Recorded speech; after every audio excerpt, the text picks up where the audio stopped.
Hello friends, নমস্কার। আমার অন্য একটা ব্লগে সবাইকে বহুত বহুত স্বাগতম জানাচ্ছি। তো কাল ছিল বিশ্বকর্মা পূজা। তো বিশ্বকর্মা পূজার সবাইকে বহুত বহুত শুভেচ্ছা জানাচ্ছি। তো কাল ব্লগটা দিয়া নাই হলো, তো আজি দিব বলে ভাবি দেখবি বলে আশা করছি। আর হাতে গুণবা কেতনা সুন্দর সে সাইকেলে ধুনিয়া আছে ধুই আছে। আর রেডিবা ট্রেন গাড়িটাকেও ঘষে ঘষে ধুনিয়া আছে ধুই আছে। আর এয়া অলপমান আরাম করে নিল, ভাগরাই গেলি বলছে। আর এয়া এদিকে আবার পান্ডাটাকে ডাঙে ডাঙে লেগছে, আর ওটাকেও ধুবে কখনো। তো এয়া ধুই আছে ধুনিয়া আছে। আর আমাদের বাইক গাড়ি সব ধোয়া হয়ে গেল। তো এয়া আবার আমার হাজব্যান্ডে ধুনিয়া আছে মালা পিন্ধাছে, চাকি ধূপ জ্বলাইকে পূজা চূজা করেকে। আর আমাদের গাড়িটাকেও ধুনিয়া আছে, একটা মালা লাগাই দিছে। আর আমাদের হয়ে গেল বিশ্বকর্মা পূজায় ইয়া গাড়ি বাইক আর কোনোবা সাইকেলে কোনোবা নিজে মালা পিন্ধালো।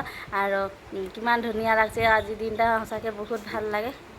আর এয়া আমাদের পাপার বাইকটা আর মায়ের সাইকেল আর পাপার সাইকেল লাগোটা সব ধুনিয়াকে ধুই করে মালা সালা পিন্ধালো। আর हम দিকে जितना कोर कुठार डाव कटारी जितना ছিল সব ধুই ধুয়াইকে আমাদের পুরোনা বাইকটা আগদিকে রাখেকে বিশ্বকর্মা পূজাটা পাতা হলো। তো আমাদের প্রসাদ সসাদ খাই নিলি। আর ভিডিওটা এতটাই আমরা করছি, নেক্সট একটা ভিডিও লিখবো। Bye bye.